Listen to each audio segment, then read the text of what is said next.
É, boa noite. Hoje o nosso autor é Rousseau. Nós já estamos em pleno século XVIII. Rousseau facilita a nossa vida porque é, ao mesmo tempo, filósofo e escritor de literatura. De tal maneira que, no caso de Rousseau, não é preciso vasculhar muito para identificar as ideias filosóficas que estão por trás da obra, porque ele mesmo as apresenta. Rousseau é uma figura interessantíssima, e eu pessoalmente acho que ele era melhor escritor que filósofo. Ou seja, é um fulano que encanta pela maneira de se comunicar. Mesmo quando ele escreve livros de filosofia, Rousseau escreve bem. E você sabe que faz toda a diferença. A título de comparação, é contemporâneo de Rousseau um fulano chamado Kant. Aparentemente Kant era leitor fiel de Rousseau, admirador de Rousseau, e a recíproca não é comprovada. Mas se você botar lado a lado os autores, entenderá o que eu estou dizendo. Rousseau escreve com leveza, com graça, com precisão de estilo. E Kant é um panzer, é um tanque escrevendo. Nenhuma preocupação com a forma. É por isso que eu recomendo vivamente a leitura de Rousseau. Porque mesmo que você não aprenda muito de filosofia, passará um bom momento de deleite, de encantamento com a literatura. A vida de Rousseau também é curiosa. E o que chama muito a atenção é o começo dela. Ele fica órfão muito cedo, órfão de mãe. E a mãe é que era rica. O pai era relojoeiro. E Rousseau acaba tendo uma infância muito marcada pela presença de irmãs e empregadas. E, portanto, viveu cercado de mulheres, mas sem a mãe. Pelos caminhos da vida, Rousseau acaba saindo de casa muito cedo, praticamente na adolescência, e ele acaba sendo recebido por uma senhora da época, hoje seria uma jovem mulher, e ele chamava de mamãe.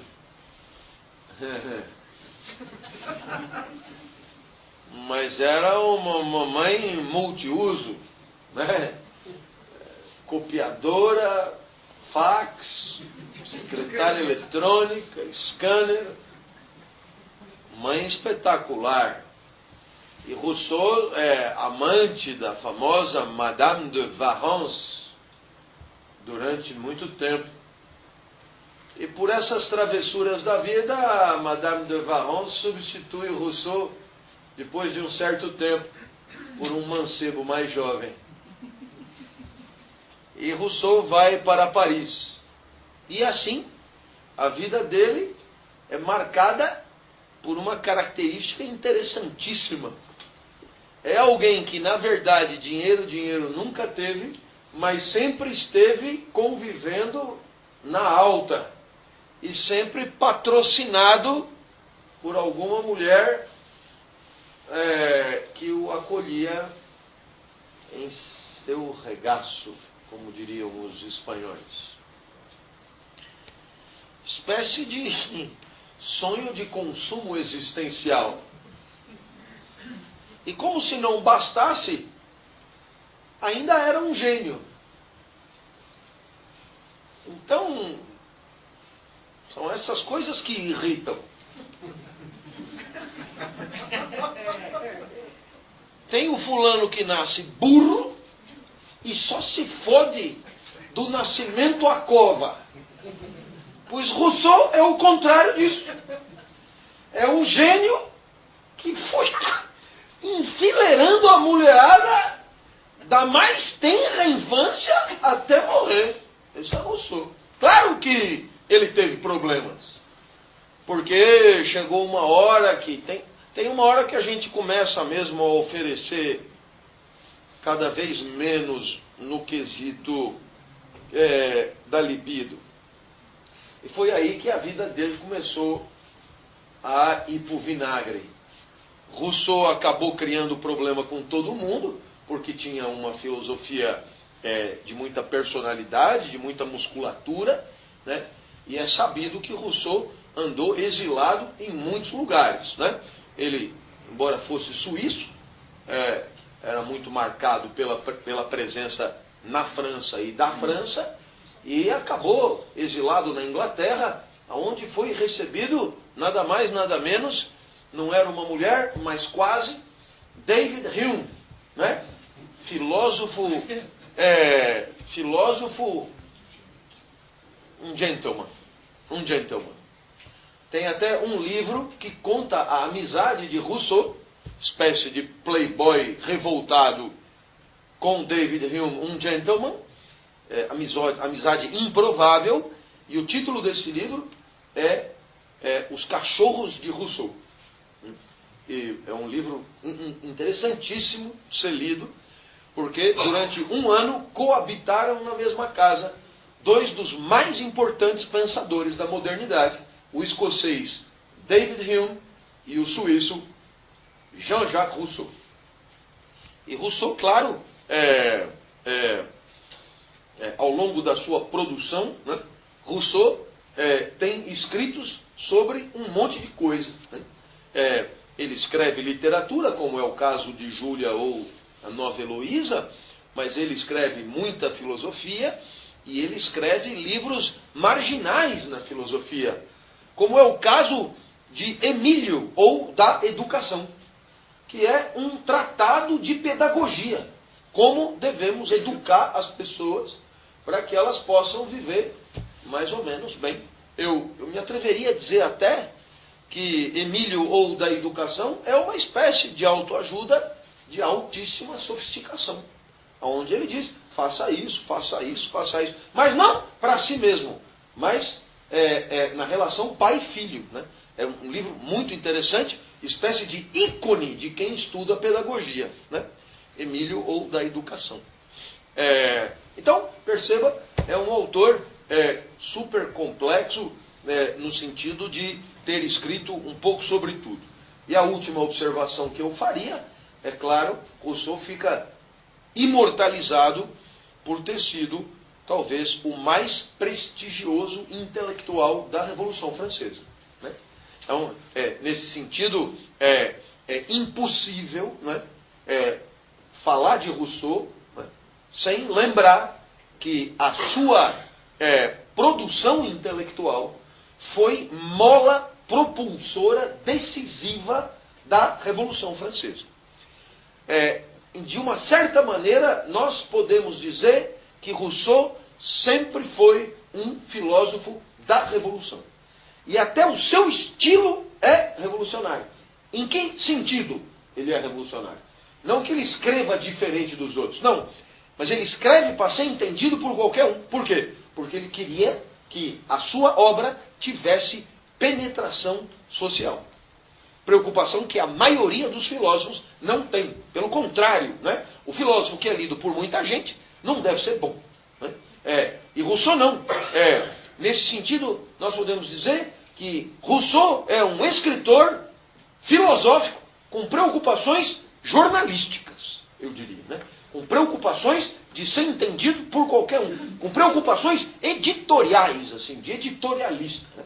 Um comentador da atualidade mesmo. Né? Então, é mesmo uma personalidade bastante diferente. Eu vejo alguma semelhança em alguns quesitos com Sartre, que também tinha uma preocupação de fazer jornalismo, comentar a atualidade, agir sobre o seu tempo, deixar traços na sua história, né, agir sobre a realidade, coisa que a maioria dos filósofos não tem. Né? Então, eis aí uma introdução que me parece importante para você entender o quanto a personalidade de Rousseau é glamourosa, é uma biografia interessante, é alguém que merece a sua atenção.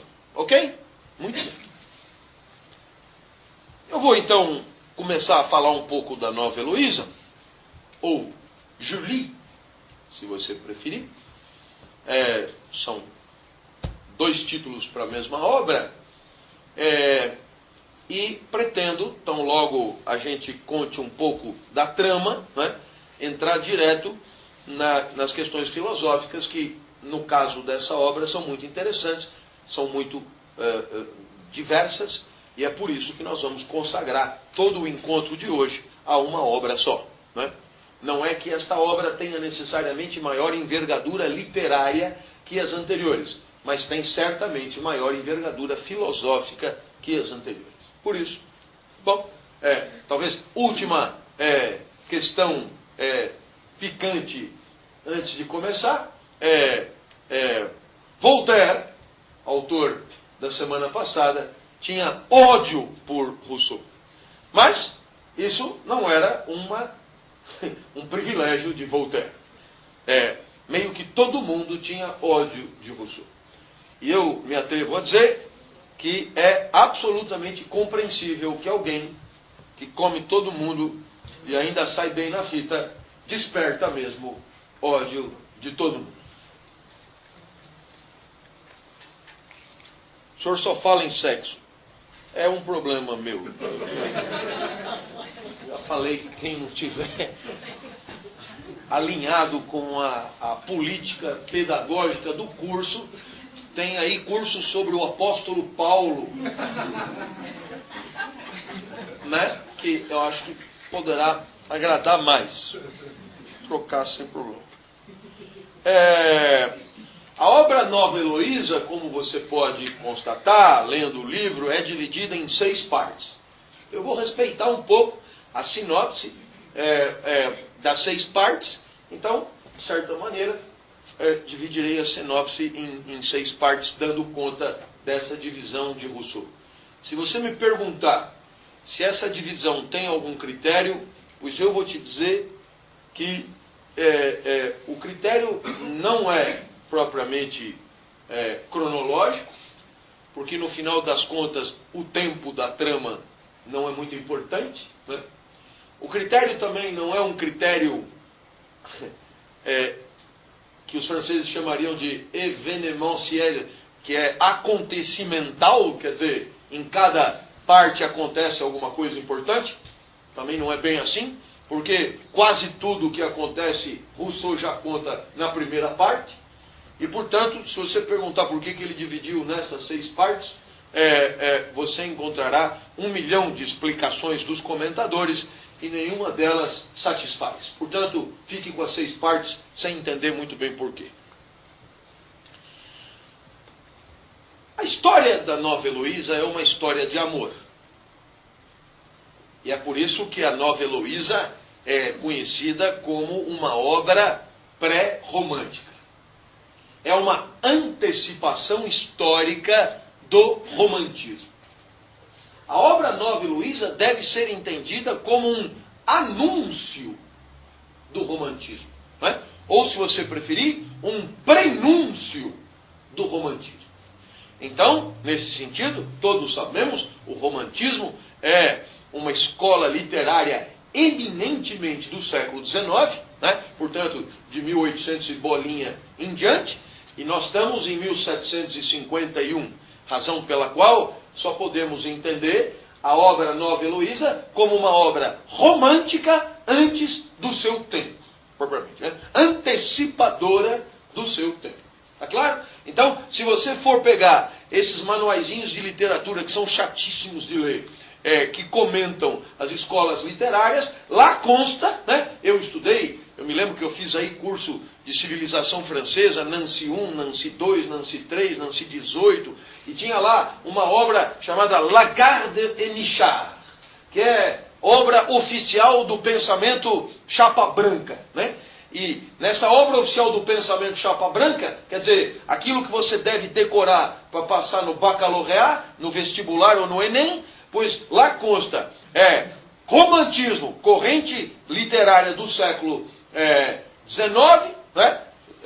Porém, com prenúncios no século XVIII, tais como a Nova Heloísa de Rousseau. Muito bem, a história então é a história de uma jovem bonita e nobre, né? E a jovem bonita e nobre chamava mesmo Julie. Julie, né? Julie de apóstrofe Étange, né? E por que eu insisti no de apóstrofe? Porque, conforme já sabemos, os nobres, eles são sempre de algum lugar. Eu, por exemplo, sou Clóvis de Barros. Né? Traço de nobreza clássico, né? De Barros, que é do condado da onde eu vim. Não vale para o Brasil, mas eu posso lhes garantir que logo nos primeiros dias do meu doutorado, isso remonta a 1986, mês de outubro, eu estava na Faculdade de Direito da Universidade de Paris, que fica na frente do Panteão, e eu tinha 22 anos, né? 21, na verdade, 21, e o fulano foi fazer a chamada daquela disciplina, que era uma disciplina de direito constitucional. Pode imaginar o tipinho.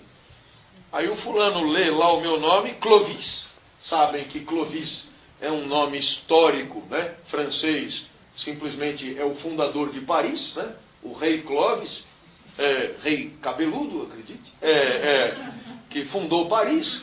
Aí Clovis, e aí de Barros. O senhor olhou? O senhor vem da onde? Porque ele queria saber aquele Barros, que região da França era, né? Por exemplo, pra você ter uma ideia, um dos presidentes franceses do século passado, recentemente exerceu o poder, chamava-se Valéry Giscard d'Estaing, de apóstrofe Estaing. E esse Estaing é um lugar, né? Então ele é daquele lugar. Então o cara queria saber onde ficava, da onde eu tinha vindo, né? Aí eu falei, eu vim da Vila Tibério, né? Vila Tibério é um bairro suburbano miserável de uma cidade burguesa que se chama Ribeirão Preto, né? Que é exatamente onde eu fui encontrado, na Vila Tibério e tal. E eu dei uma francesada no termo, né? E acabou ficando Ville Tibois, né? O fulano não quis encaixar o golpe de não saber onde caralhos era aquilo e disse,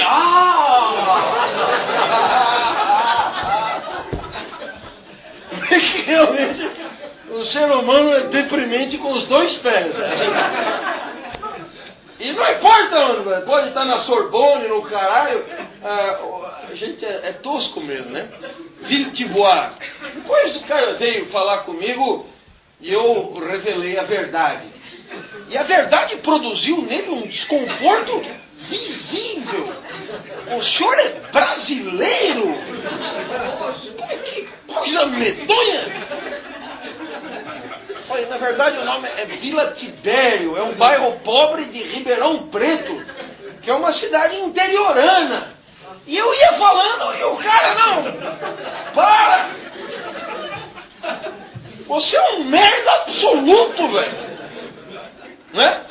Então essa é a perspectiva. Julie é nobre e ela é d'Étange, né? D'Étange. E claro, Julie é show de bola. Nós estamos mesmo na Suíça. Julie é uma jovem linda.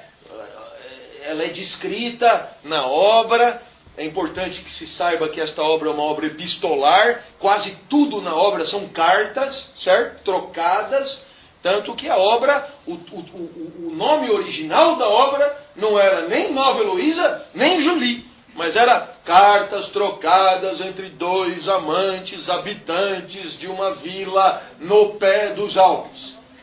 Só que não era muito comercial e acabaram trocando por Nova Heloísa ou por Julie. Acho que está mais ou menos claro isso. Julie, então, era uma jovem nobre, rica, interessante, apetitosa, viçosa, etc. E Julie, como é muito comum entre os nobres, tinha um professor particular. Um professor particular cuja identificação na obra é Saint-Preux. Saint de santo, tracinho, Preux. P-R-E-U-X, Saint-Preux. O tal do Saint-Preux foi contratado pelo barão d'Étanges para dar aulas a Julie. E o Saint-Preux, fulano bem formado, professor, velho, professor que joga bola, você entendeu? Professor que sabe um monte de coisa e que fala bem, etc. E aí, o que aconteceu? A jovem Julie, ela começou a olhar para o professor e sabe, não sei também que tipo de vida social aquela jovem tinha, mas vinha lá o professor, declamava poesia, né? Falava de literatura, depois falava da história, depois falava das ideias filosóficas, falava do amor, e a mulher começou a precisar do professor, né? Para se alegrar, não sei se me entende. Né? Quando o professor não está, a vida não tem graça, né? E num determinado momento, a Julie chega para o professor e diz: quero dar para você, né? Não foi desse jeito, foi disfarçadamente, né? Ela disse: nutro por você um sentimento que não sei qual é. E o professor olhou e tentou resistir. 3 minutos.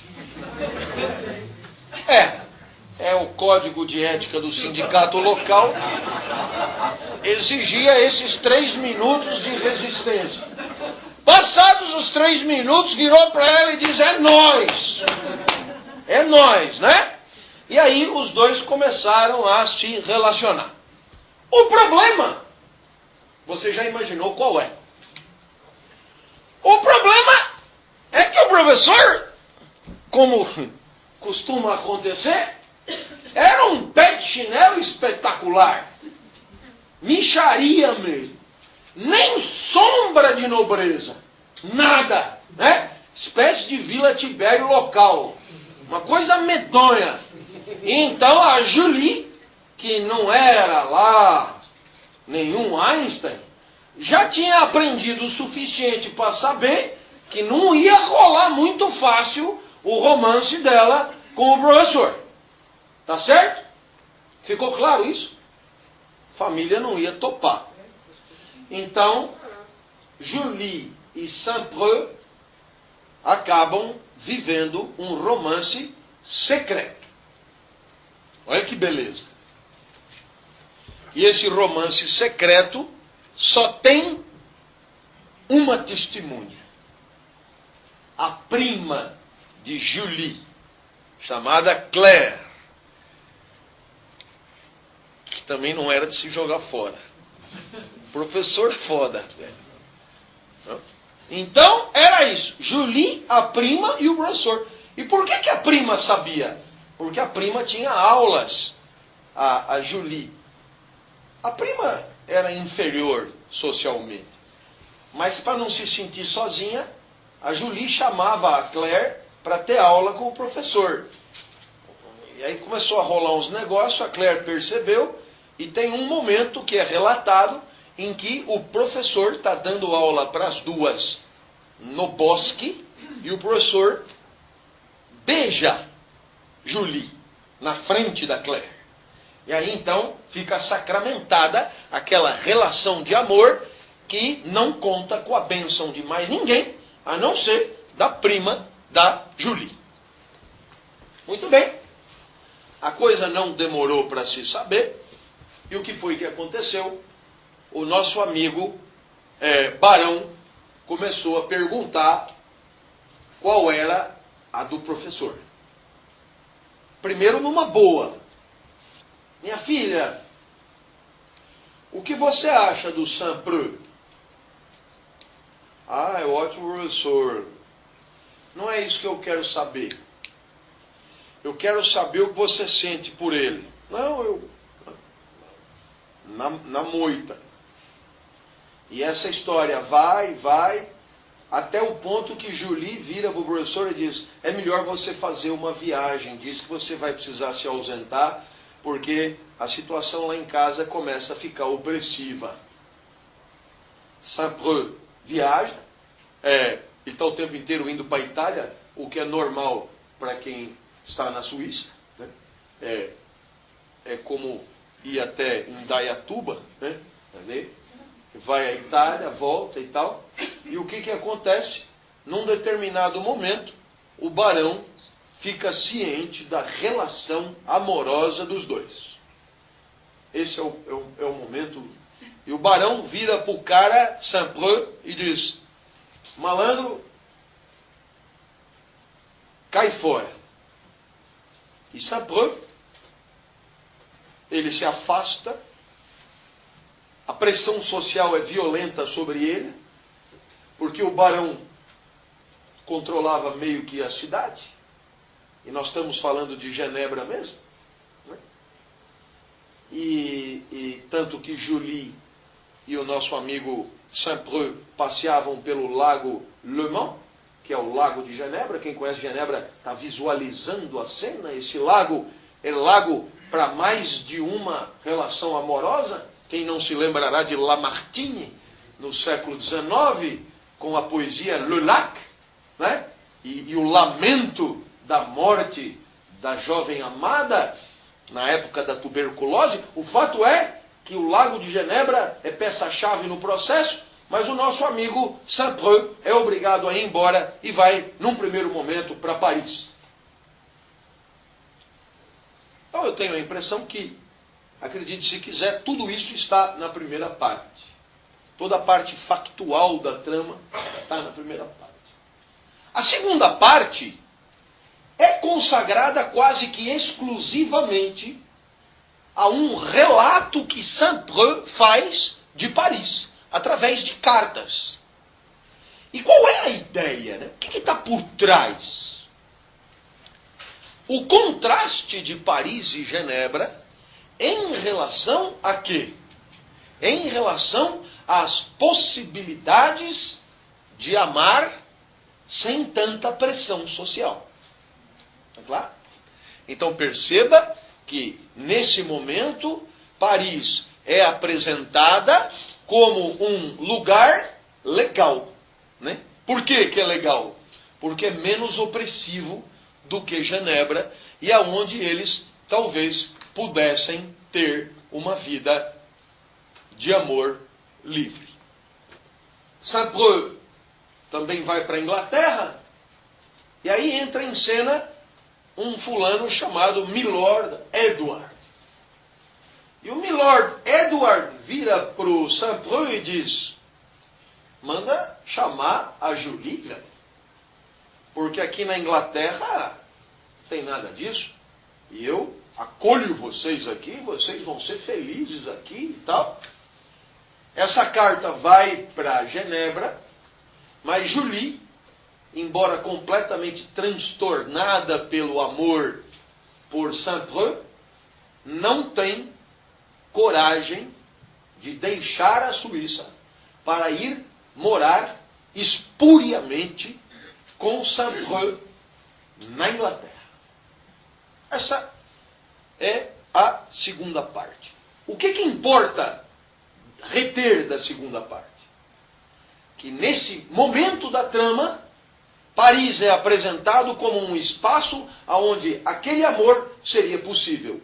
E a Suíça, né, Genebra, apresentado como um espaço onde aquele amor é impossível. E, portanto, perceba, você tem uma análise comparativa de duas sociedades. Uma sociedade mais libertária e uma sociedade mais repressiva. Genebra e Paris. Terceira parte. A terceira parte começa de maneira fulminante. A mãe de Julie adoece. E a mãe de Julie adoece, a razão não é outra, a razão que é apresentada é a situação da filha. Uma tristeza mesmo.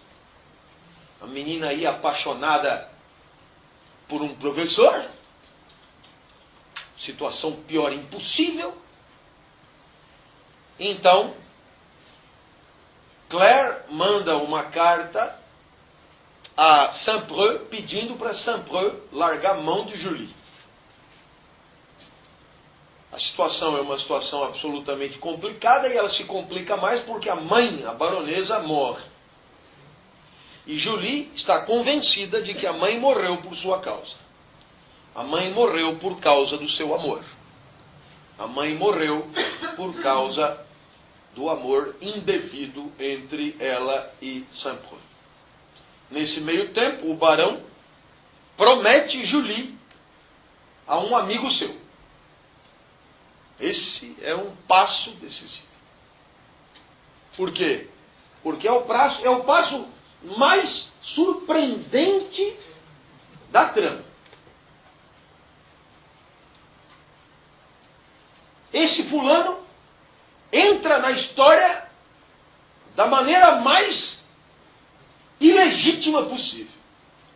Ele é o velhote que vai ser arranjado para que Julie não viva o seu amor com o professor. Ele é o Monsieur de Volmar. E D é indicativo de nobreza, está muito claro. Já é um cara rodado, mas é nobre. E mais vale um nobre de segunda mão do que um professor 0 quilômetros. Né? Mensagem claríssima do texto. Então você percebe que essa terceira parte, toda ela busca que você tenha raiva do Monsieur de Volmar. Tenha raiva da situação. Pena de Julie. Né? Rousseau encaminha para isso. Pobre do Saint-Preux, desesperado na Inglaterra. Julie, apaixonada. E o barão, castrador, condena Julie a viver com um indivíduo já entrado em anos. Né? Perspectiva clássica da publicidade da Suquita. Uma discrepância de idade. Mas uma autorização dada pelo pertencimento à mesma classe, à mesma casta, ao mesmo grupo social. Então, perceba, eis aí esse momento importante da trama. Por que eu estou enfatizando? Porque são momentos que depois, filosoficamente, merecerão o nosso comentário. Ora,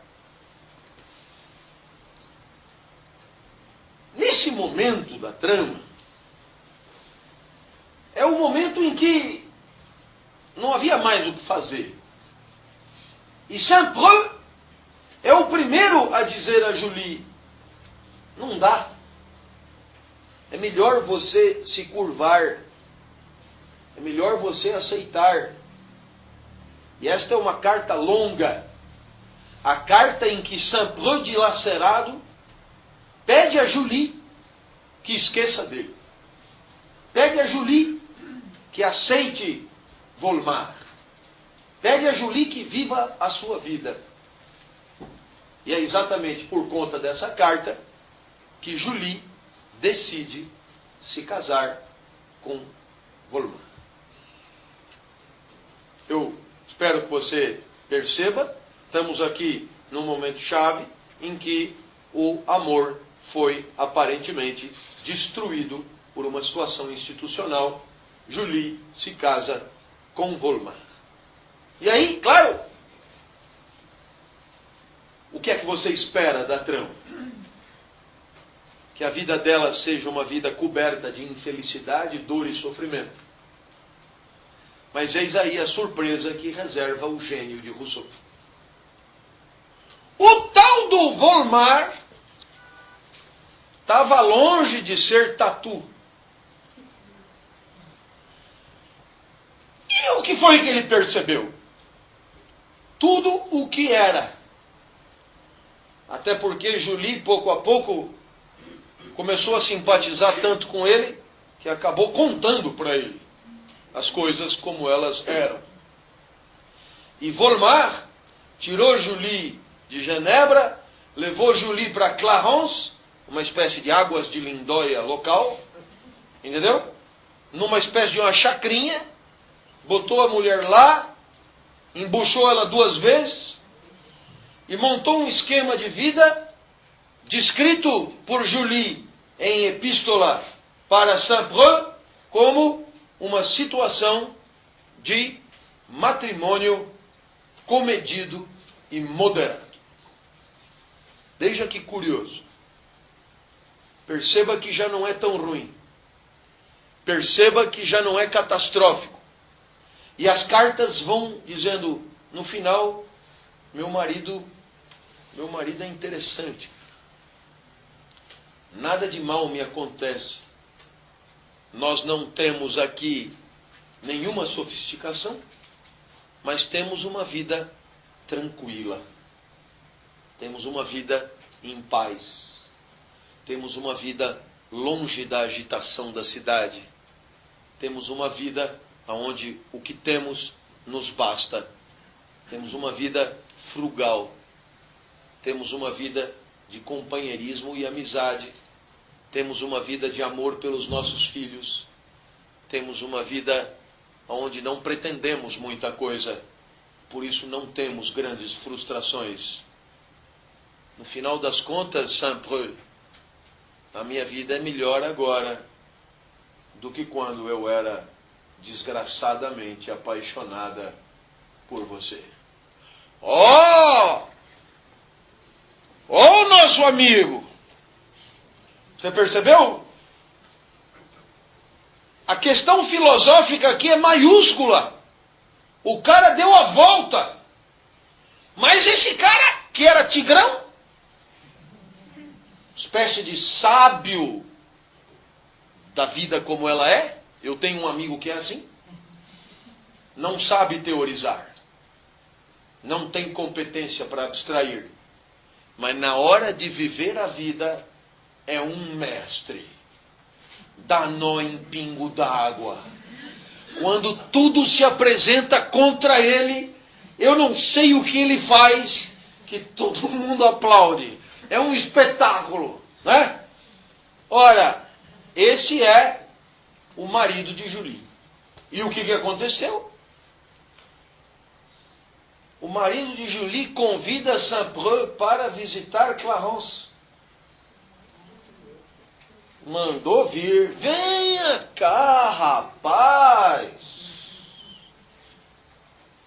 E Saint-Preux chega e diz, nossa, esse porra desse trouxa, eu vou chegar lá e eu vou fazer barba e cabelo em cima do cara.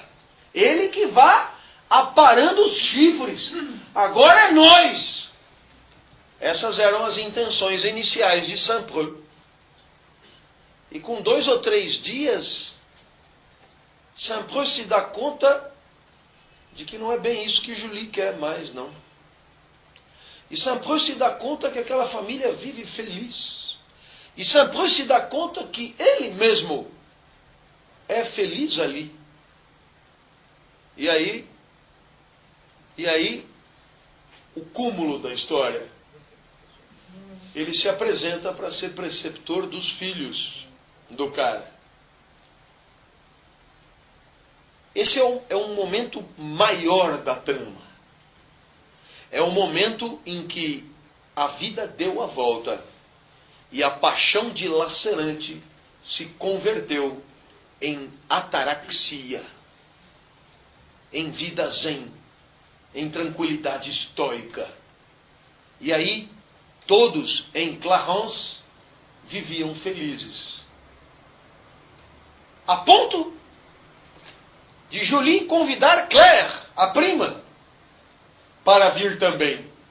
E aparentemente quem chegava ali em Águas de Lindóia não queria mais ir embora. Por quê? Porque ali tudo o que havia bastava. E eles contavam, né, como é que eles se reuniam debaixo do céu para conversar, e eles se davam bem. E a partir daí, Saint-Preux começa a fazer verdadeiras sessões de análise da própria trajetória, né, para quem quisesse ouvir. E a partir daí a história louca de amor acaba sendo digerida familiarmente por todos. E a partir daí você percebe que um novo estilo de vida surge. E agora nós temos uma nova comparação. A virtude do mundo rural contra o abilolamento angustiante do mundo urbano. É a segunda comparação da trama. Percebeu? Numa primeira comparação, Paris é apresentada como o melhor lugar do mundo.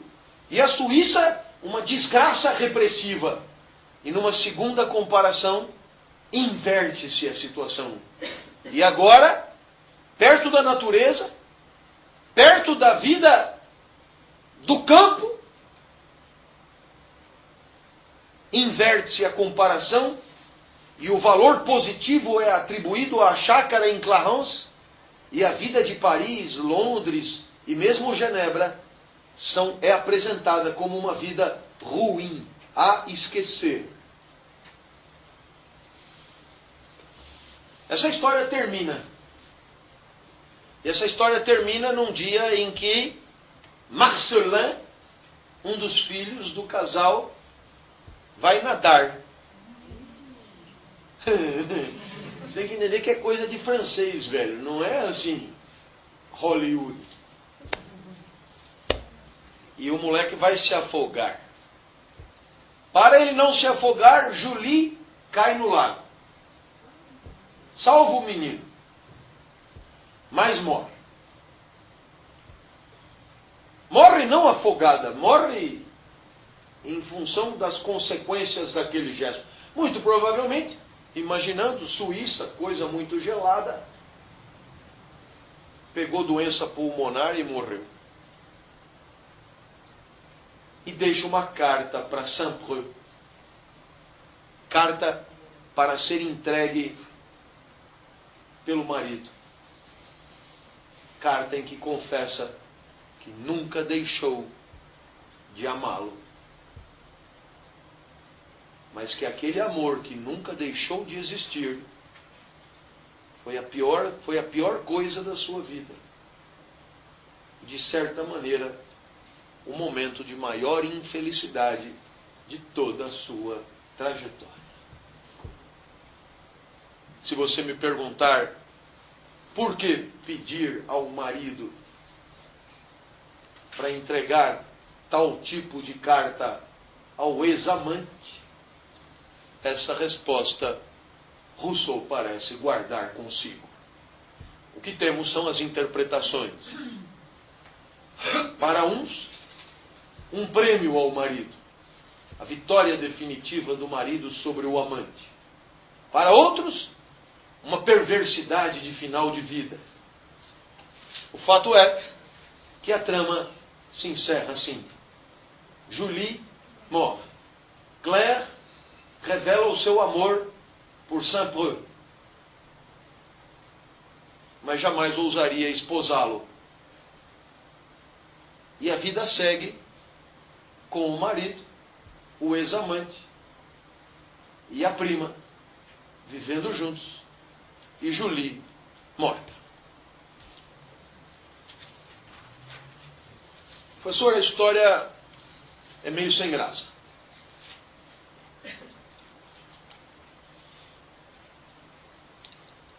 O que filosoficamente nós temos que abordar aí? Muita coisa, por isso eu quero começar desde logo.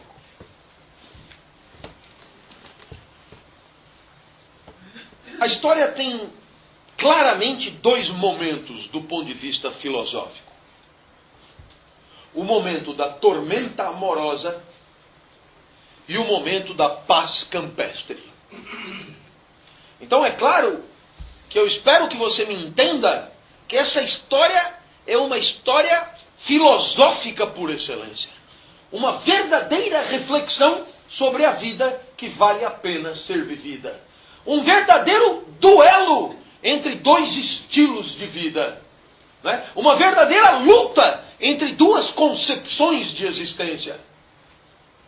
A existência regida pelo amor-paixão e a existência regida pelo seu contrário.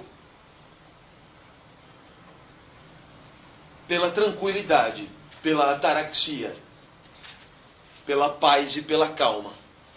Ora, dentro dessa dualidade, desse conflito sobre a vida boa, é importante lembrar várias ideias presentes na obra, explicitamente presentes na obra. Eu não preciso dizer que, como toda obra romântica, é uma homenagem ao discurso de Aristófanes do banquete. Qual é a definição aristofânica de amor? Amor é um sentimento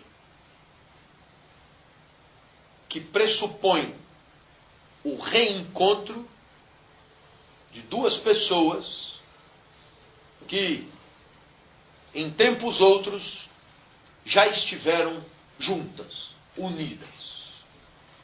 É a reunião de duas almas gêmeas. É a reunião do anel e do dedo. Né?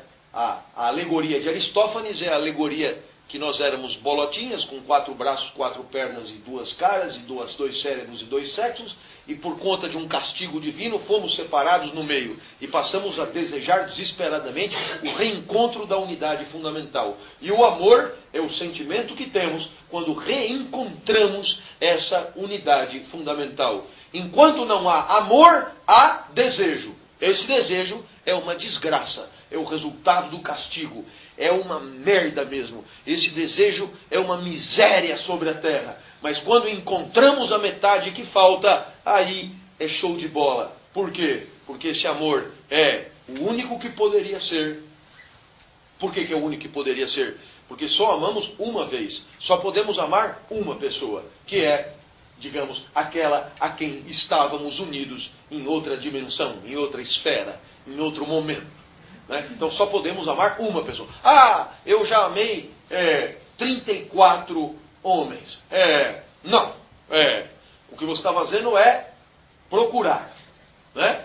O que você está fazendo são testes. Né? São estágios experimentais. Amor é um só. Quando você sente, é definitivo, é para sempre, é indissolúvel, é arrebatador, é incorrigível, é uno, são 2 em 1, os dois sentem a mesma coisa, etc, etc. Esse é o discurso de Aristófanes, ele está totalmente presente na primeira parte do trabalho, na primeira parte da obra. O amor é o encontro de Saint-Preux e Julie, né? Um amor que obviamente reúne duas almas que tinham entre elas uma afinidade invencível. Invencível. É como se houvesse um imã entre essas duas pessoas, que no fundo é a tradução do imã entre as suas duas almas. Uma afinidade de almas. Por quê? Porque na verdade constituem um todo único, indissolúvel e indivisível. O amor é para sempre. De certa maneira, a carta que Julie escreve no final da obra é a consagração maior da tese aristofânica na obra de Rousseau. Ou seja, foda-se. Eu até achei, eu tentei, meu marido é do caralho, meu marido é exemplar, o meu marido é perfeito, o meu marido não deu uma bimbada minúscula que fosse fora do matrimônio, meu marido é perfeito, meu marido é foda, mas o amor por você é o amor por você. E o meu marido sempre soube que eu não o amava. O meu marido sempre soube que éramos amigos, éramos colegas, éramos parceiros, éramos, corresponsáveis pela gestão da empresa familiar. Mas amor é o amor de Julie por sempre.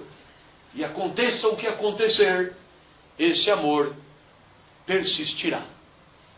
Bom, o que está por trás do discurso de Aristófanes? A permanência. E o que está por trás da permanência? A dualidade corpo e alma.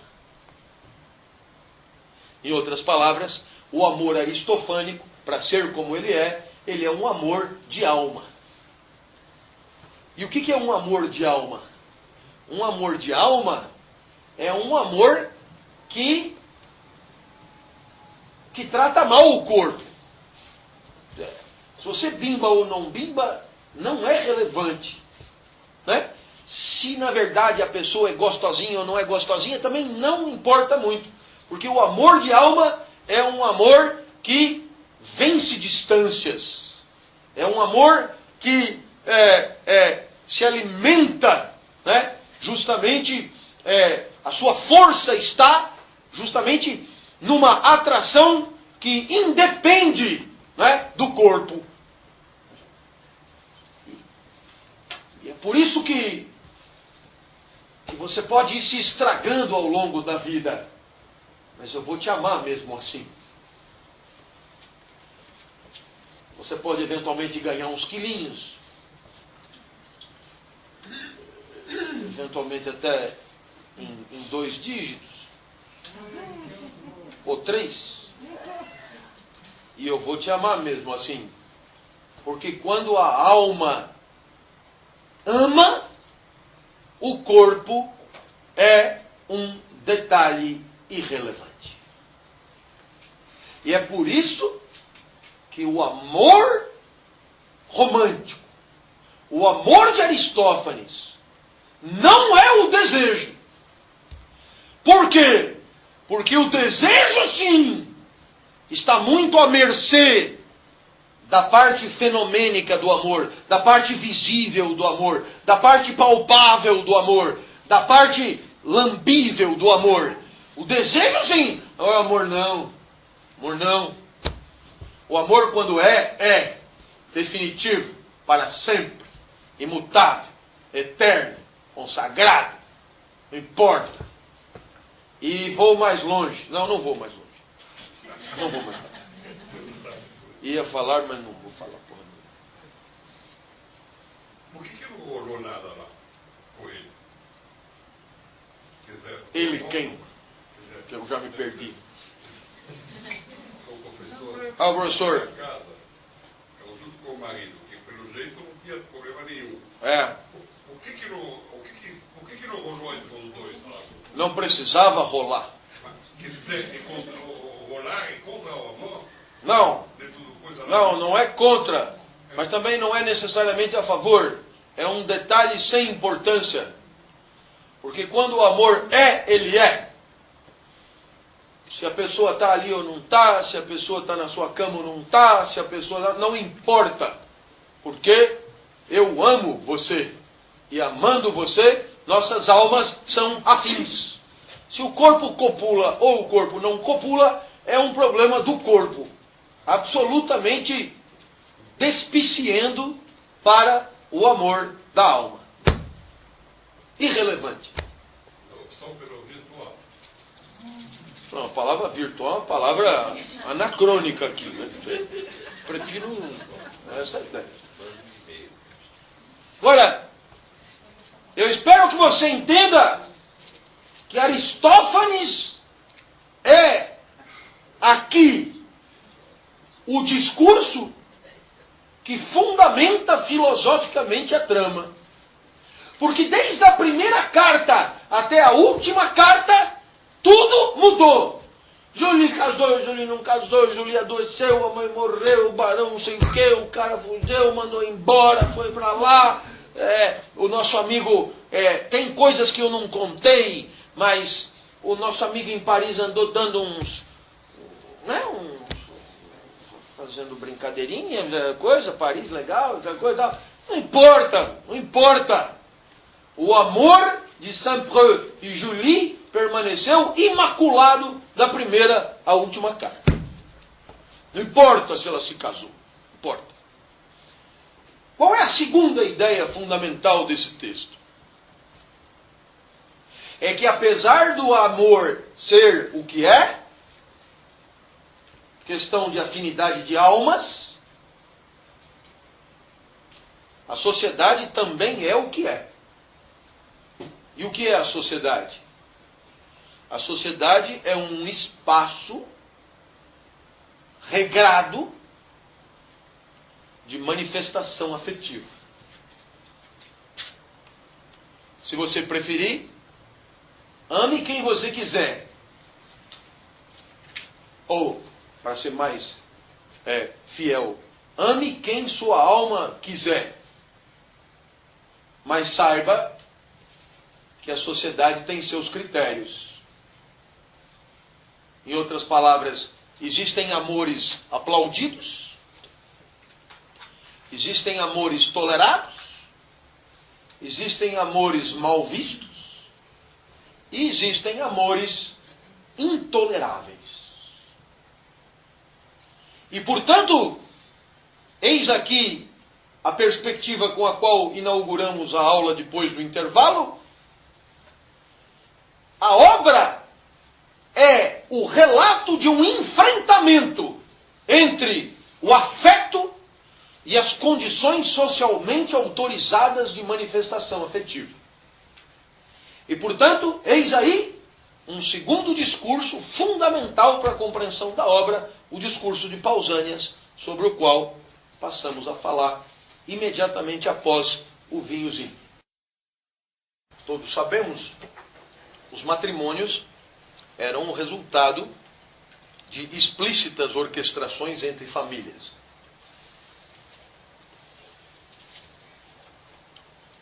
E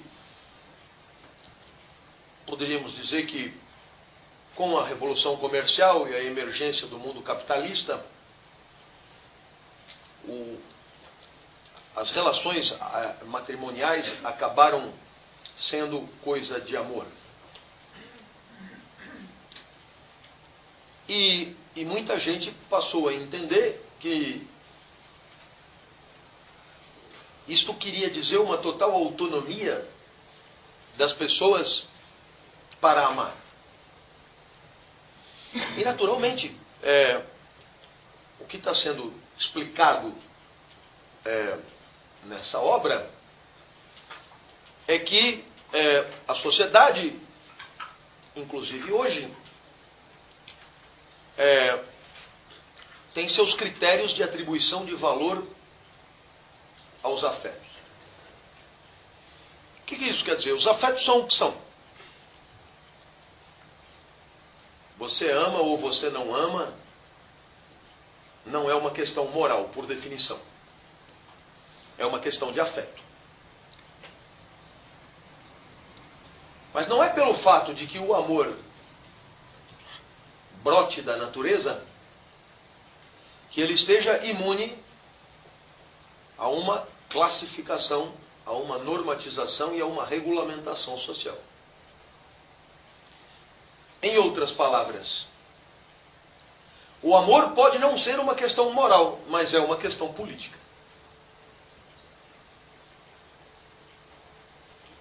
E, de certa maneira, todos nós sabemos o quanto a sociedade zela pelos afetos autorizados. Eu gosto sempre de lembrar do exemplo do tiozinho da Suquita. É a prova cabal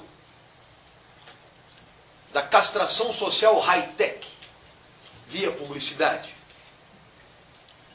A publicidade lacaia dos estereótipos sociais, reproduzindo critérios de opressão,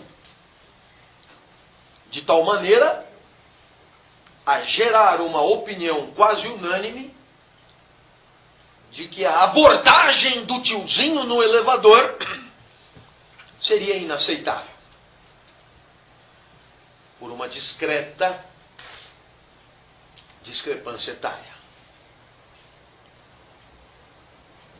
Mas é claro que a idade é um dos muitos critérios.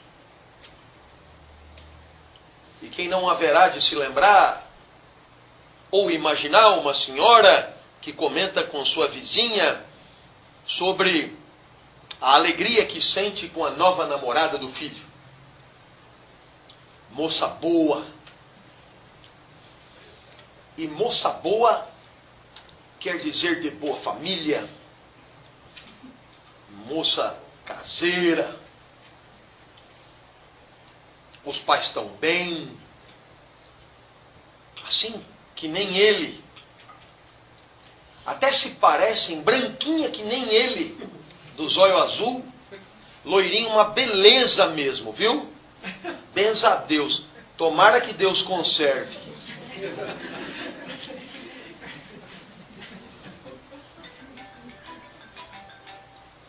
Naturalmente que há situações menos convenientes. E naturalmente que na tirania social dos afetos esbarramos sempre na situação de Julie. Ou engolimos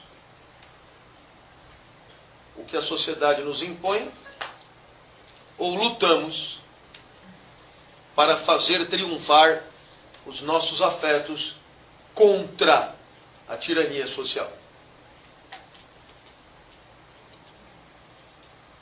De certa maneira, toda a trama está nessa ambivalência, nessa dualidade. Em alguns momentos, Julie manifestava a sua inclinação de mandar todo mundo às favas e viver um amor tórrido por Saint-Preux. Em outros momentos, nos mais cruciais, ela arqueava e admitia não experimentar esse amor. Isso aconteceu várias vezes, porque ela não foi a Paris, ela não foi à Inglaterra, ela, enfim, ela não abriu mão da sua situação familiar para viver esse amor. Perceba então que o caso de Saint-Preux é o caso de um amor deslegitimado socialmente. E naturalmente que quem fala disso na filosofia em primeiro lugar é Pausanias. Porque é Pausanias que vai dizer: o amor é o que é, mas o valor do amor, esse é a sociedade que acaba definindo. E é claro que se você quiser vida fácil, é melhor amar quem é amável. E quem é amável é aquele que a sociedade espera que você ame. De certa maneira, ela já faz tudo para que isso aconteça. É o que eu costumo dizer, a probabilidade de uma aluna deste espaço se apaixonar por um cobrador de ônibus por conta da sua unha do dedo minguinho. É bom esse ai, que reforça a dramaticidade do exemplo. Essa probabilidade remota dá conta de que a sociedade faz quase todo o trabalho, de forma a adestrar você a se inclinar por amores autorizados. Mas sempre há erros civilizatórios. E sempre haverá amores transgressores.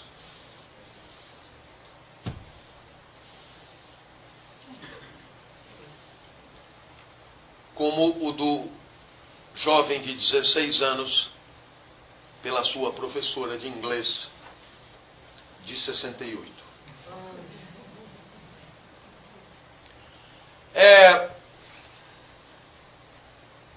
A terceira ideia que me parece fundamental no texto é a maneira como Rousseau insiste na ideia do amor virtuoso.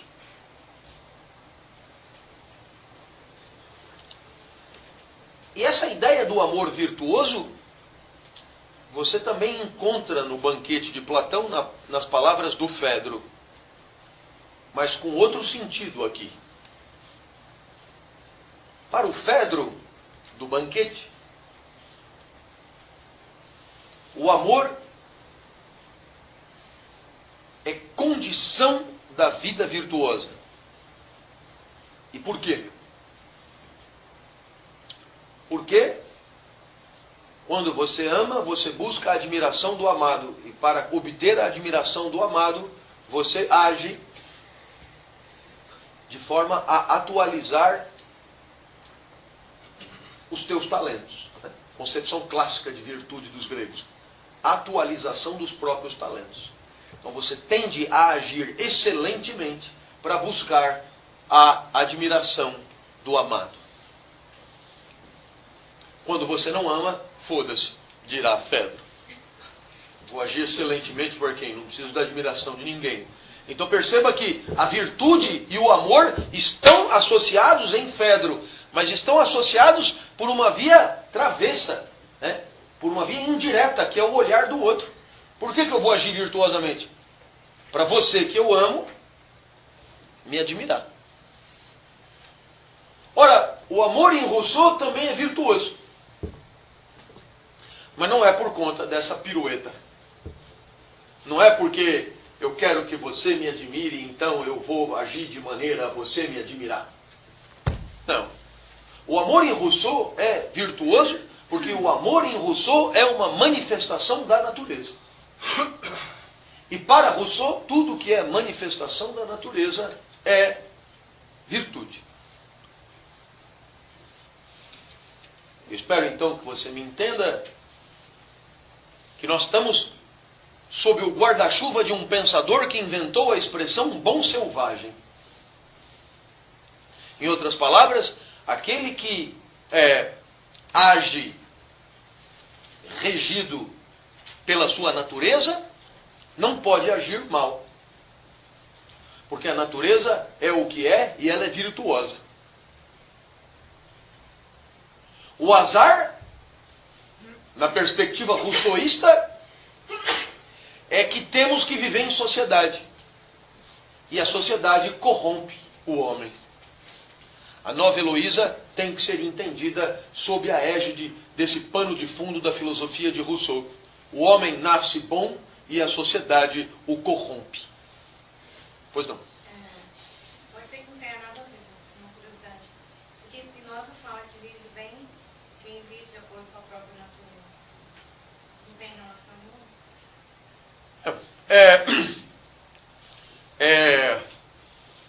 Claro que tem relação.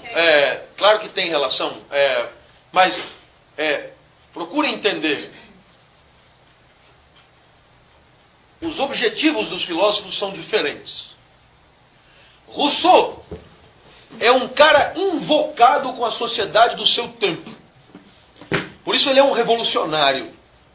Então ele quer bater na sociedade. E a obra Nova Heloísa é uma maneira de agredir a sociedade do seu tempo. Mostrando o quê? Está vendo a natureza dos dois? Eles querem se amar. O que faz a porra da sociedade? Fode o amor deles. Tá claro? Essa é a ideia. Então o objetivo de Rousseau é bater numa sociedade que ele considera injusta. Tá claro? Spinoza não tem essa preocupação. Então, quando Spinoza diz que você age bem quando age regido pela sua natureza, na verdade, a preocupação dele é outra e o paradigma de que ele parte é outro. Rousseau está convencido de que nós podemos agir diferente do que fazemos. De certa maneira, transcendemos a nossa natureza. Por isso, podemos fazer as cagadas que fazemos. Não sei se você me entendeu. A nossa vida pode ir além dos nossos instintos e das nossas pulsões. Está claro isso? Para Rousseau. Então, um gato nasce com um instinto de gato. E o gato não transcende o seu instinto. 110% gato, gato até morrer, gato desde que nasceu, já nasceu pronto, e gato é instinto de gato. Ponto final. Pombo é instinto de pombo, ponto final. O homem, não. Tem instinto de homem, mas o instinto não dá conta, o homem tem que ir além. Não é porque é filho de Deus necessariamente, é porque não tem outro jeito. O homem tem que ir além porque a natureza é pobre. O homem tem que ir além porque a parte instintiva dele é apequenada, é insuficiente. Se fosse por instinto, eu não daria essa aula. Você me entendeu? Então, eu tenho para viver que inventar a minha vida. Por quê? Porque se eu for esperar a natureza para viver, eu não sobrevivo. Tá claro? Muito melhor do que Rousseau, sou eu. Você pega uma tartaruga, que nasce tartaruguinha do ovo na praia. Vem a onda, leva, ela é tartaruga. Põe um recém-nascido do lado. O que acontece? Vem a onda e leva, e o recém-nascido morreu. Você percebeu? Então, enquanto a tartaruga já nasceu, tecnologia de tartaruga, com 100% de competência para se virar, nós, não, é 30 anos hoje. 30 anos. Então existe escola para homens, cultura para homens, aperfeiçoamento para homens. Por quê? Porque a nossa natureza é uma bosta. Quem foi que distribuiu errado isso? Epimeteu e Prometeu. Mitologia, já tinha se sacado. Teve um veado que deu tudo para os animais e nós ficamos sem nada. Então só nos resta inventar a própria vida. Conclusão. Aqueles que já têm todo o esquema montado não podem viver mal. O vento não venta errado, a maré não mareia errado, o sapo não sapeia errado, a pera não cai errado, tudo cai como só poderia ser. Espetacular. E nós? Nós não. Por quê? Porque como não temos natureza, inventamos. Quando vamos inventar, temos 360 graus de possibilidade para inventar. E a chance de fazer merda é quase de 100%. Olhe para si mesmo. Quantidade de cagada que você fez ao longo da vida. Olhe para si mesmo, não é... Mas muita generosidade. A quantidade de cagada é espetacular, velho. A gente só faz bosta. Por quê? Porque não está pronta a vida. Se a gente fosse pera, não tinha como errar. A pera cai soberana. Quando? Quando tem que cair. A maré mareia soberana. E nós?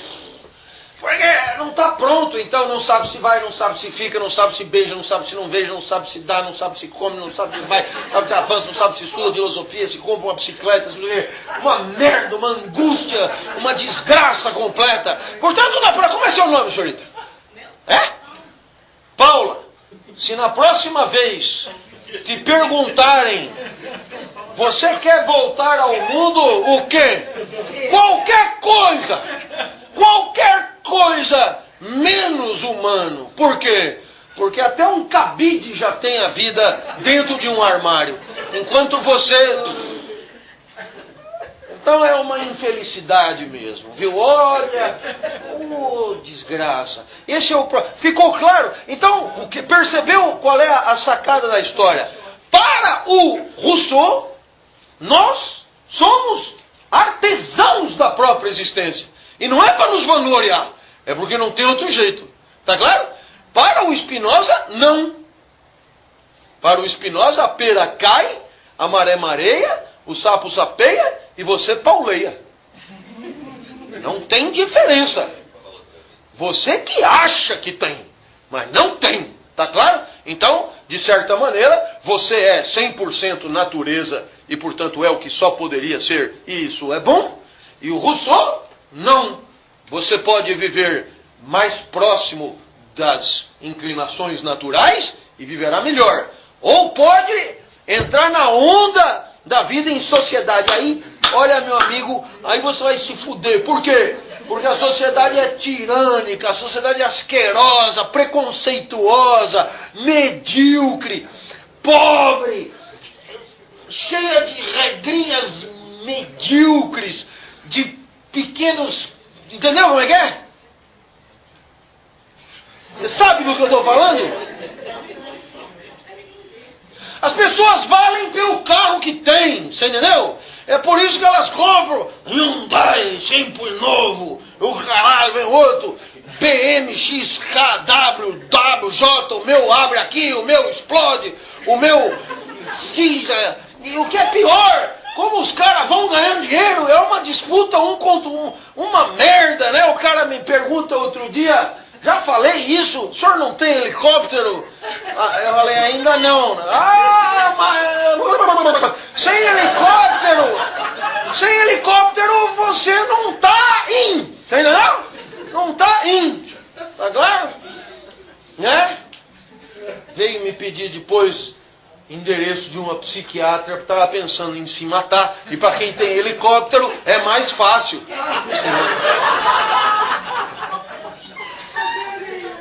Sociedade medíocre, ridícula, patética. Essa sociedade mesmo que, se você já chegou em São... Pô, tava onde, cara? Você não sabe o que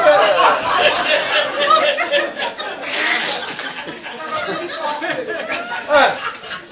Você já andou de avião por São Paulo? Senta aí, senta aí. Você, Paula, nunca chegou em São Paulo de avião? Já? Você, de lá de cima, nota muita diferença? Sim? Ou é tudo, não é? Não te dá a impressão que é uma massa de cimento que se estende, né? Então. Mas aí você desce. E aí você percebe que morar aqui ou morar a 100 metros não é uma coisa. Lá perto de onde eu moro tem Higienópolis e Santa Cecília. Então, é incrível, mas é grudado, é igual, é quase um em cima do outro. Mas morar em Higienópolis é uma coisa. Morar em Santa Cecília é outra. Infinitamente pior. Apesar do bairro, é a mesma rua. De um lado é Higienópolis, do outro lado é Santa Cecília. Mas não se compara. Não se compara. Sinceramente, não se compara. Por quê? Porque nós definimos assim. E o que é pior, é de tal maneira escravizante que você acaba, de fato, se deixando levar por essa escravidão e acaba gastando toda a sua energia para atender às exigências que a sociedade faz de você. Entendeu? E é isso que te corrompe. Por quê? Porque muitas vezes você e a sua natureza quer uma coisa, mas aí a sociedade diz: você é ridícula. Mas isso Spinoza também não diz? Você é ridícula. Mas é outro paradigma, você entendeu? Porque na perspectiva espinosana, como tudo é o que só poderia ser, a sociedade é só um conflito entre pulsões, e aí isso vai ser resolvido da maneira que ele propõe lá. Em Rousseau é completamente diferente. Rousseau faz uma crítica da sociedade porque ele presume que ela poderia ser diferente. Não, Rousseau é um idealista, Spinoza é um materialista. A comparação entre os dois é a comparação de dois paradigmas que não se bicam. Entendeu? Rousseau acredita no livre-arbítrio, na liberdade humana de fazer. Spinoza, você é uma jaca. Você entendeu? E como toda boa jaca cai quando tem que cair, tem tesão quando tem que ter tesão, etc e tal. Agora, procura me entender aqui. A nova Heloísa só pode ser compreendida a partir desse grande guarda-chuva rousseauista. Você tem uma natureza que é boa, mas tem uma sociedade que é escrota. E invariavelmente, toda vez que a sua natureza quiser se manifestar, a sociedade vai julgar a tua inclinação. E se porventura ela achar que não rola, ela vai fazer de tudo para te impedir. E o que acontece? Muitas vezes nós temos que engolir goela abaixo a nossa natureza em nome de um pertencimento na sociedade. E vamos nos tornando verdadeiros autômatas dentro de uma máquina de formatar pulsões, que é a civilização. Ficou claro isso? Não sei se você está me acompanhando, né? Me entendendo. Eu acho que você tem que me entender. Não tem jeito.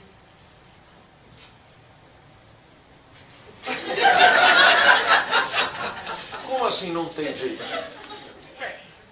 Se você tem que ir se enquadrar, se você não se enquadra, você sofre. Então, mas Rousseau não é do tipo que diz que não tem jeito. Quem cria as consequências, elas também são criadas, são montadas, são... Não, porque para uma defesa do indivíduo, daquela sociedade. Também é importante isso. Então, entenda bem. A sociedade tem uma lógica que não é resultado de iniciativas individuais. sociedade tem uma certa anterioridade em relação ao indivíduo. Então, a sociedade se impõe. Mas Rousseau não é do tipo que acha que não tem jeito, porque senão ele não seria um revolucionário. Ele é do tipo que acha que dá para brigar. Ele é do tipo que acha que a única solução possível é fazer triunfar a natureza sobre a sociedade no sentido da gestação de uma nova sociedade. Como seria essa nova sociedade? Mais respeitadora da natureza de cada um. Ficou claro isso? Não é do tipo que diz, fudeu. Não, fudeu porra nenhuma. Senão ele não seria revolucionário. Patrocinador da Revolução Francesa. Se a Revolução Francesa conseguiu o que ele queria, isso certamente não. Mas não importa. Ele lutava para mudar a sociedade. E a Nova Heloísa é apenas mais um exemplo de uma sociedade tirânica que impediu a legítima e virtuosa manifestação da natureza amorosa de Saint-Preux e Julie. Está claro isso aqui? Muito bem. Claro que a sociedade tem seus mecanismos de defesa, é que aqui nós temos que entender o Rousseau e não discutir sociologia. Muito bem.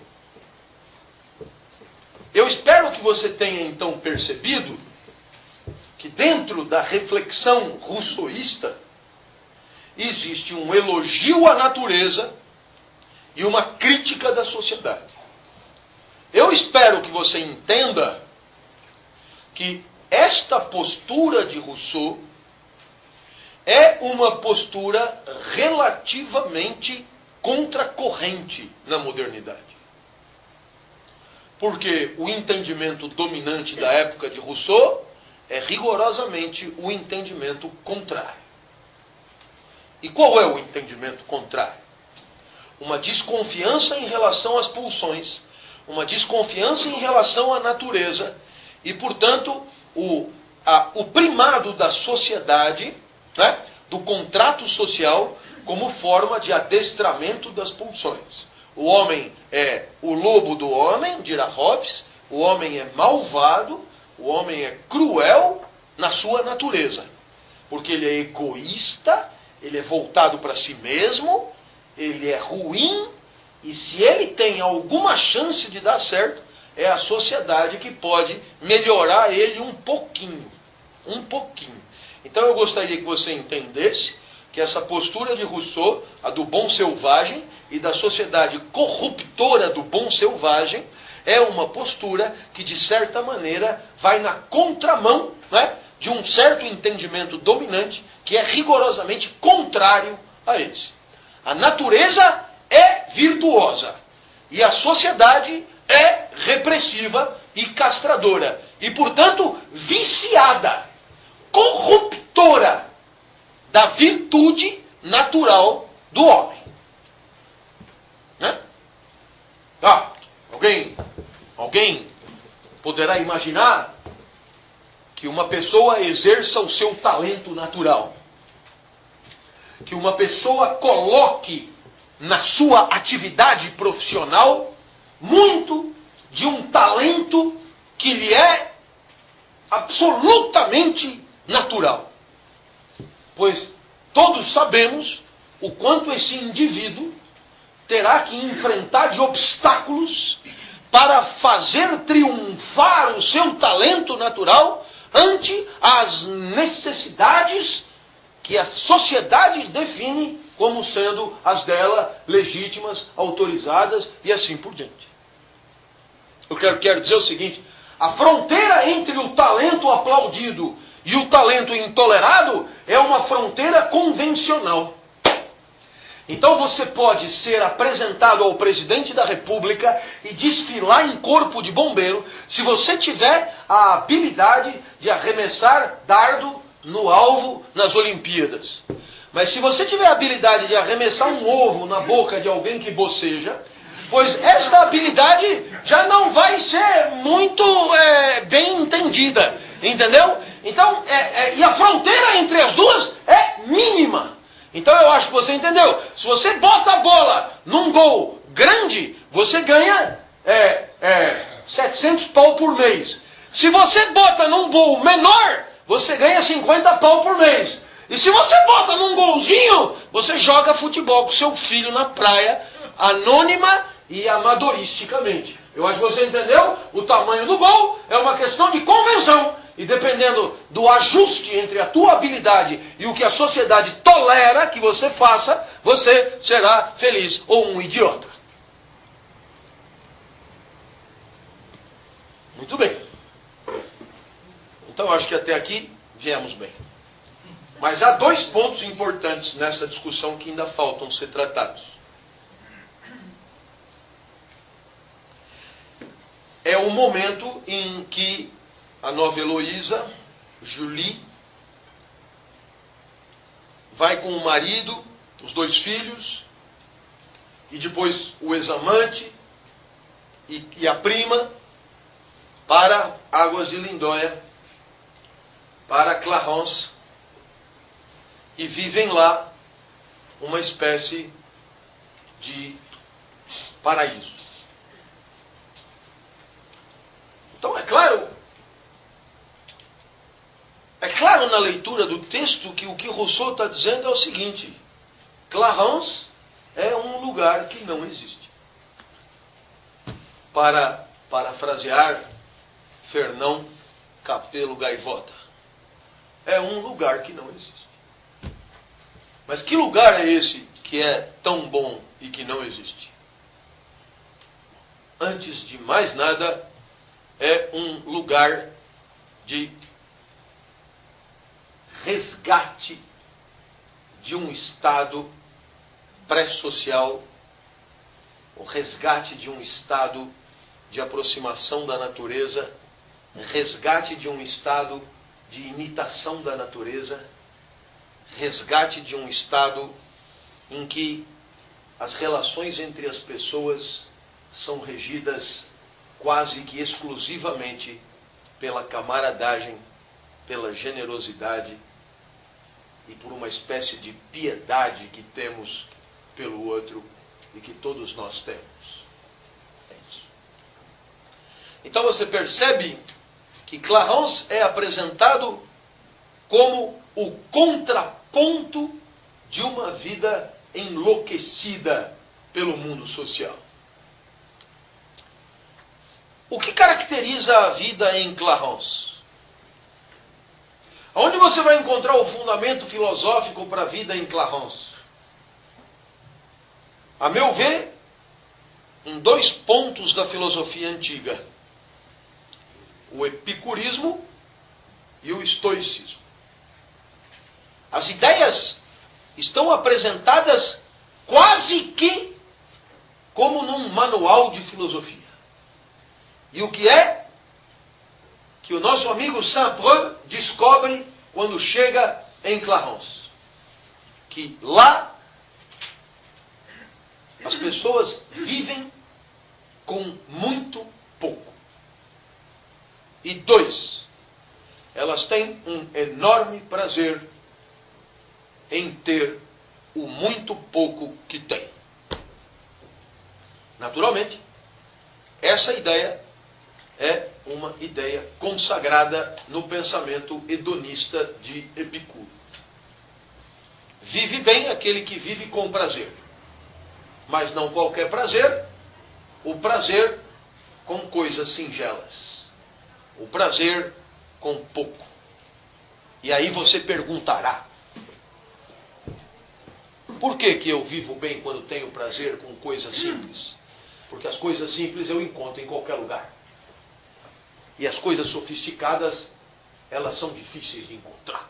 Então, se eu quero ter prazer mais a miúde, eu tenho que ter prazer com coisas simples. 2. Como nascemos? Tendo prazer com qualquer bosta. 3. O que acontece então? Vivemos numa porcaria de uma sociedade que nos desaprende a ter prazer com as coisas simples. E nos obriga a ter prazer com coisas sofisticadas, coisas caras, coisas inacessíveis, coisas raras, coisas difíceis de encontrar, o que torna a vida cada vez menos possivelmente prazerosa.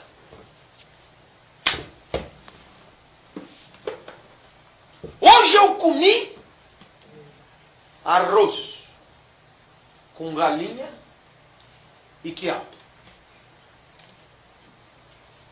Só. Uma maravilha. Sou um homem epicurista e rousseauista. Consigo ter prazer com o que é simples. Como companhia, gente despretensiosa e simples. E então é claro que eu vivi um instante de vida feliz. Ainda que no meio dessa parafernália michordenta que é a pauliceia pós-moderna das Luína.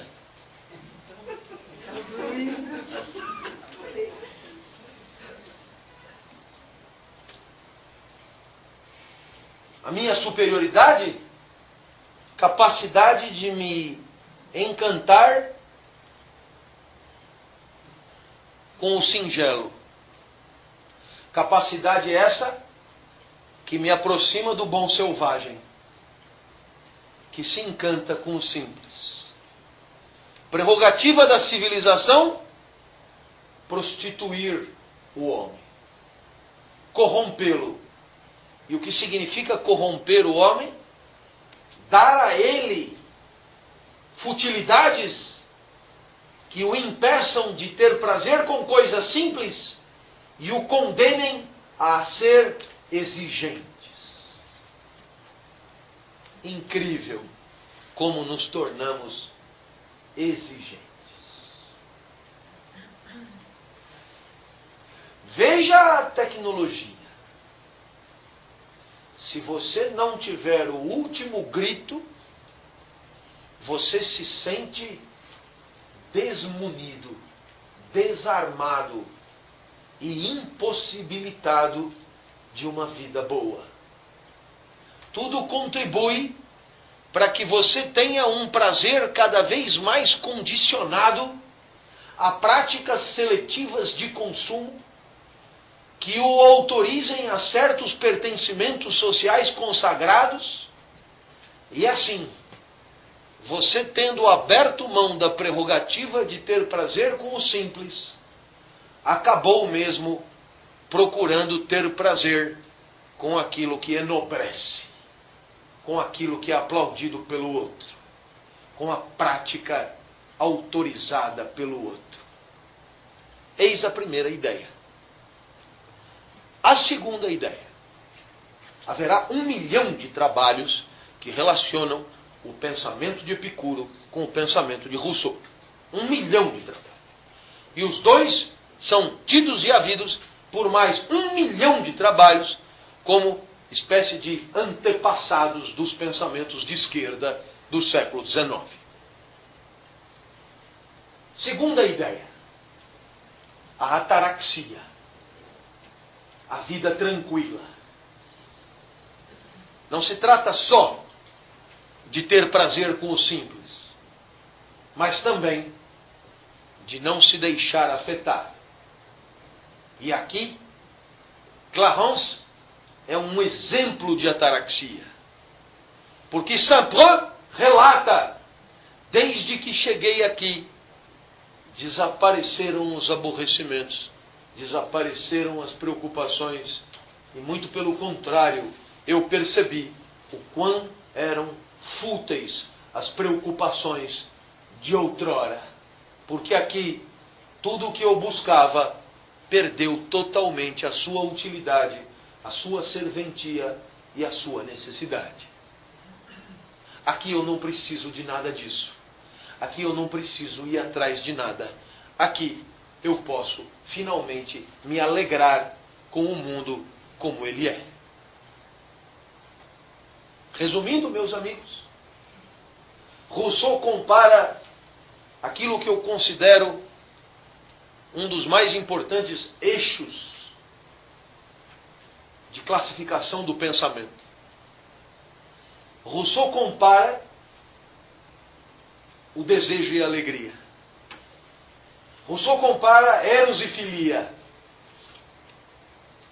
Rousseau compara o amor de Platão e o amor de Aristóteles. Rousseau compara dois estilos de vida. A vida da transformação pelo desejo, a vida da transformação do mundo operada pelo desejo de buscar no mundo o que falta, e de outro lado, a vida de alegria proporcionada pelo mundo como ele é. E eu ainda vou escrever um livro sobre isso.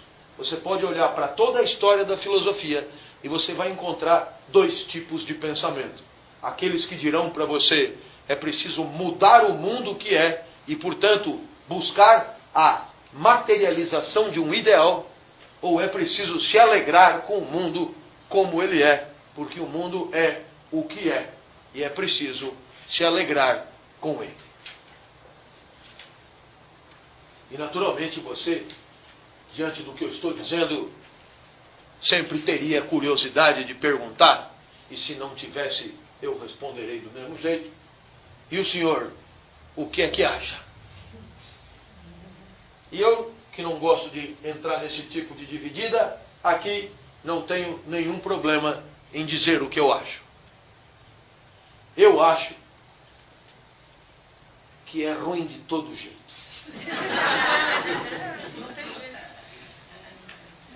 Mas o que eu tenho que ensinar é o Rousseau, não é o Gabriel? Você já virou uma clovisiana. E por quê? Por quê? É claro que eu quero transformar quando o mundo não presta. E muito do mundo não presta. É legítimo querer transformar. É idiota se alegrar com Auschwitz. Mas é claro que tem muito do mundo que é fantástico.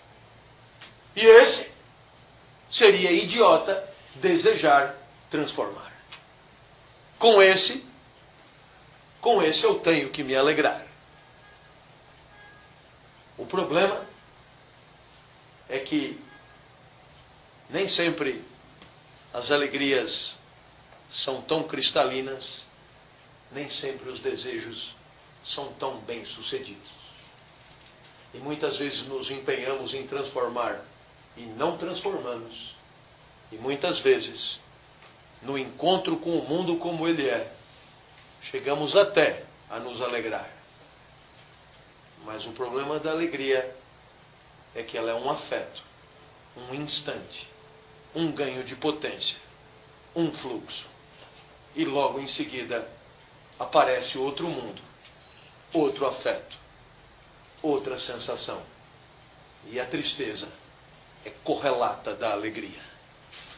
É impossível se alegrar com o gol do Brasil e com o gol da Holanda. E a tristeza se esconde atrás da alegria. E a tristeza é o outro lado da alegria. E, portanto, alegrar-se com o mundo que é preparar-se para se entristecer com todo o resto que não encaixa bem com você. Eis aí a vida como ela é. Desejamos transformar o que não presta, e o que presta é tão singular e raro que logo se converte em mundo entristecedor. E assim vamos, apanhando de todo lado, até que a existência alcance o seu fim e alguma justiça, por fim, suceda. A morte. Obrigado.